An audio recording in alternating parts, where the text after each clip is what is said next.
Bonjour, nous sommes le samedi 6 décembre 2025 et le sujet est sur le plateau de BFM TV jeudi soir. Un restaurateur en Haute-Garonne prénommé Didier a confié sans filtre ce qu'il pensait du choix de certains Français. Les Français râlent mais paient 21 balles pour manger de la merde dans un fast-food alors que je fais une formule à 17,90€ en payant ma serveuse et ma plongeuse. Il y a un problème. Problème des consommateurs, les mauvais choix d'alimentation. Jeudi 4 décembre, BFM TV a de nouveau donné la parole aux Français dans un nouveau numéro du forum. Cette fois, le thème portait sur un sujet brûlant. Pouvoir d'achat, comment sortir de la crise. Parmi les invités présents sur le plateau, un restaurateur prénommé Didier a livré son avis très tranché sur la situation, en pointant notamment les incohérences de ses concitoyens entre leurs souhaits et leurs actes. On va voir directement la vidéo. Par contre, ce qui me fait moins rigoler, moi, restaurateur, moi, chef cuisinier, comme toi, peut-être moins bon que toi, mais je me débrouille, c'est en fait quand je vois les restaurants qui marchent le mieux en France, quoi. Ceux qui produisent. Alors, j'ai rien contre absolument rien. L'autre jour, j'ai été dans une enseigne. Rien contre le fast-food, c'est ce que vous vouliez dire. Contre le fast-food, j'ai bouffé 2 petits burgers, comme ça, ouais. de poisson pané, parce que j'aime ça. J'ai été levé à mon âge, j'avais des poissons panés. J'ai pris ça et à ma chaise, je me suis assis, j'ai payé 21 balles 50. Et je me dis, mais Didier, il y a un problème, quoi. C'est les numéros 1 en France. Tous les Français vont là-bas. Et quand tu parles 4 millions tout à l'heure, mais c'est rien 4 millions. Ça représente peut-être une journée de repas en France. Ou 10 millions, pardon, excuse-moi. Alors 2. Voilà, 2 journées. Mais alors c'est quoi le reproche? Le reproche, c'est qu'en fait, le Français qui râle tout le temps, il n'arrive pas à aller au bout de ses idées, en fait.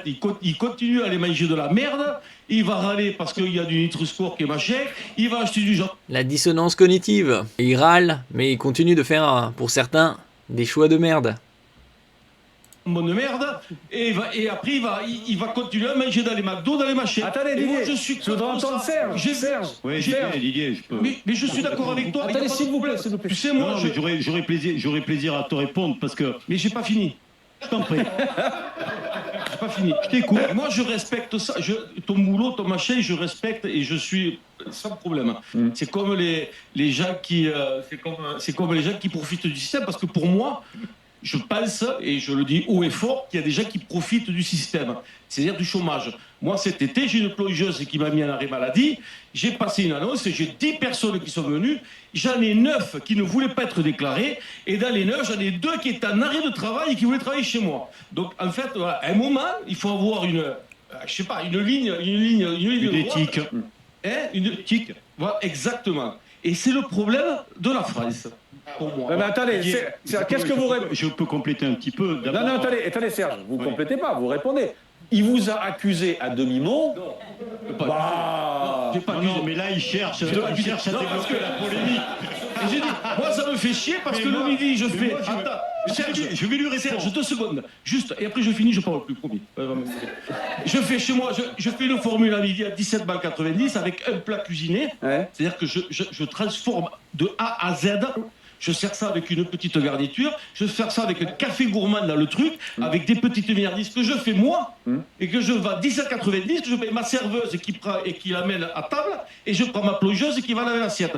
Et moi je vais chez les trucs machin là, chez moi là, et je prends ça, je paye 21,50 €. J'ai dit, et c'est gavé. Et je me dis, mais merde, il y a un problème quand même. Oui, Serge. Alors, On peut voir aussi dans les supermarchés, hypermarchés, beaucoup de gens achetaient des produits ultra transformés en grande quantité, alors que c'est de très mauvais goût, remplir leur caddie. En ce qui concerne ce restaurateur, quand il dit il continue à manger de la merde, ça fait penser bien évidemment à Jean-Pierre Coff. Vous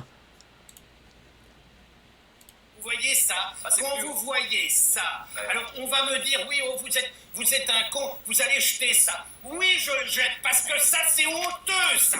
C'est pas de la charcuterie, ça, c'est de la merde. Alors que ça, c'est bon. Voilà la différence.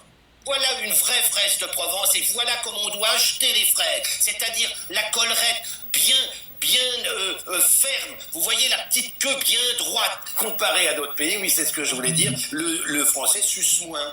Il suce par exemple moins que l'irlandais, que le danois. Il suce beaucoup moins que l'allemand. L'allemand, c'est le plus gros suceur du monde. Je voudrais quand même dire un mot. Le Champérard, c'est de la merde. J'insiste bien là-dessus. C'est un guide qu'on doit absolument... Ah non, me sabotez pas dans ce sens-là, vous êtes complètement dérangé. Mais non, mais malheureux, mais vous êtes fous. Mais l'assassin. Je vais vous trancher, moi, avec ça. Donc bien évidemment, certains ont des mauvais choix alimentaires, également une mauvaise gestion des finances et se plaignent de ne pas avoir assez à la fin du mois. Le professionnel pointe le mauvais choix de certains Français. Ce que je reproche, c'est que le Français qui râle tout le temps, il n'arrive pas à aller au bout de ses idées, il continue à manger de la merde, il va râler parce qu'il y a du Nutri-Score, il va acheter du jambon de merde et après, il va continuer à manger dans les McDo, a-t-il poursuivi. Merci pour votre écoute et à la prochaine.